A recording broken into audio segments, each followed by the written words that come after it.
Bismillahirrahmanirrahim. Assalamualaikum warahmatullahi wabarakatuh.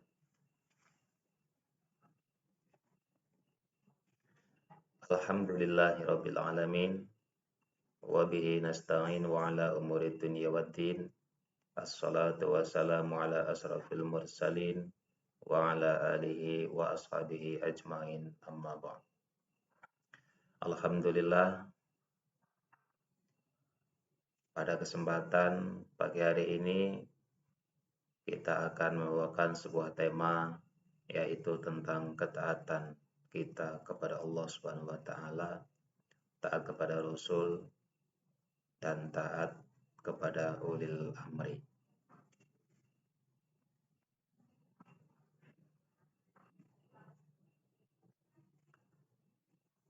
Perkenalkan, di sini saya sebagai mahasiswa di UIN, Universitas Islam Negeri Imam Bonjol Padang, pada saat ini sedang melaksanakan program pendidikan profesi guru tahun 2022 batch yang ketiga.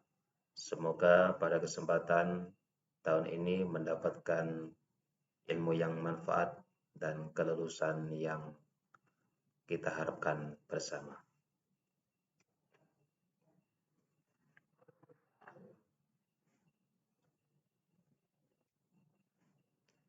Bismillahirrahmanirrahim. Pada kesempatan kali ini saya akan menjabarkan sedikit tentang ketaatan kepada Allah Subhanahu wa taala, taat kepada Rasul, dan taat kepada ulil amri atau pemimpin negara.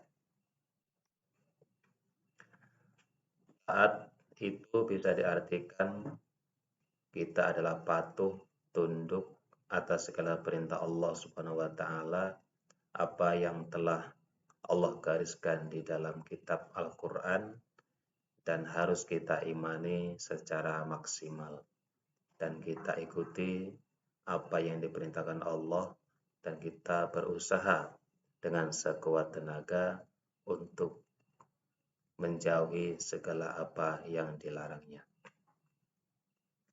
Taat ini merupakan bentuk amal yang soleh, terutama yang disandarkan kepada Al-Quran dan diikuti kepada hambanya, yaitu yang termasuk hamba-hamba yang soleh.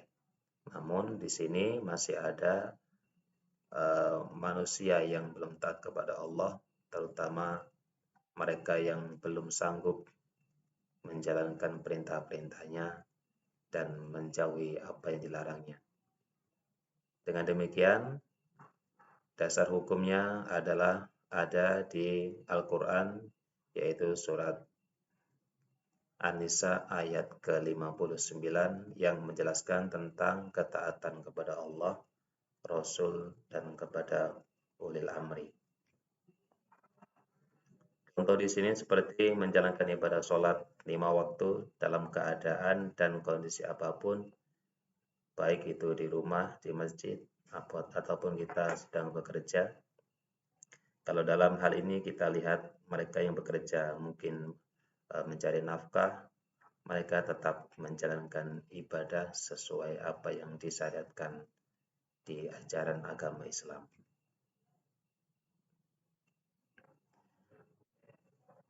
Nah, bagaimana cara kita taat kepada Allah? Yang pertama adalah menjalankan segala perintahnya dan menjauhi segala larangannya. Bagaimana cara salah satu implementasinya kita adalah sebagai umat Islam, tentunya kita berkewajiban menjalankan seperti ibadah sholat 5 waktu, menuntut ilmu, serta ketaatan-ketaatan kita yang lain bisa dengan jalur hablum minallah maupun hablum minannas. Jalur kita vertikal kepada Allah dan jalur kita yang horizontal kepada sesama manusia. Ini adalah merupakan bentuk daripada ketaatan kita kepada Allah.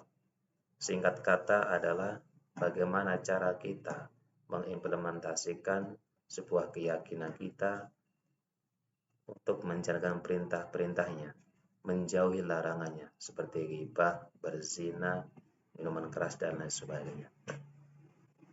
Yang kedua adalah bentuk taatan kita kepada Rasul. Rasul ini merupakan utusan Allah yang senantiasa kita menjalankan sunnah-sunnahnya. Bisa dengan cara kita menjalankan sholat rawatib, berpuasa Senin Kamis, dan lain sebagainya. Yang pada intinya adalah kita menjalankan sunnah Rasul sesuai dengan yang diajarkan oleh Rasul Muhammad SAW. Atau kita bisa bersolawat atas baginda dengan membaca Allahumma sholli ala Muhammad wa ala ali Sayyidina Muhammad.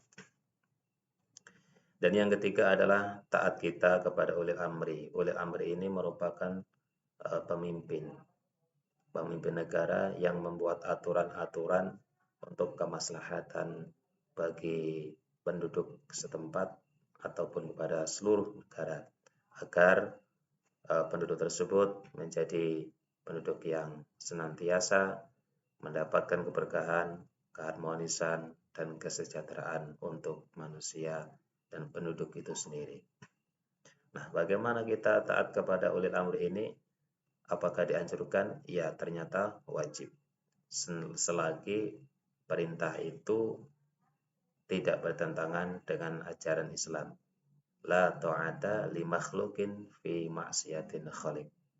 Janganlah engkau taati pemimpin yang apabila perintah tersebut menjauhkan dari Allah dengan cara untuk bermaksiat kepadanya.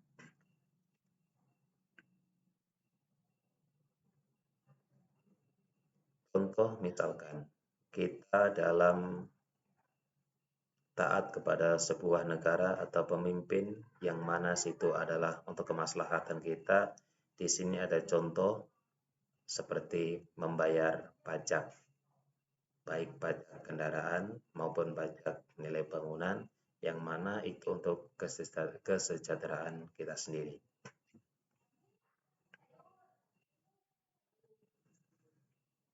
Nah, aturan-aturan negara ini yang diwajibkan oleh pemerintah atau dengan pemimpin kita, maka wajib kita ikuti selagi perintah itu tidak untuk bermaksiat kepada Sang Pencipta.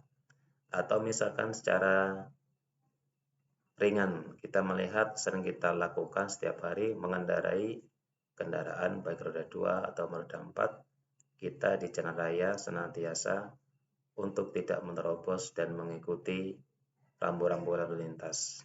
Ketika kita melaksanakan hal itu, mudah-mudahan sedikit mengurangi angka kecelakaan.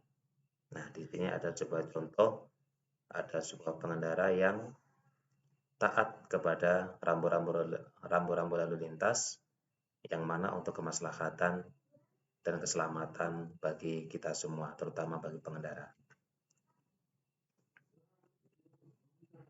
Dasar hukum taat kita pada Allah, Rasul, dan ulil amri ini terdapat di dalam Al-Quran, yaitu surat An-Nisa ayat 59.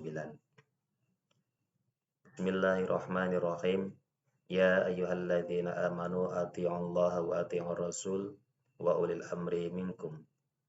Fa in tanaza'tum fi syai'in farudduhu ila Allah war rasul in kuntum tu'minuna billahi wal yawmil akhir.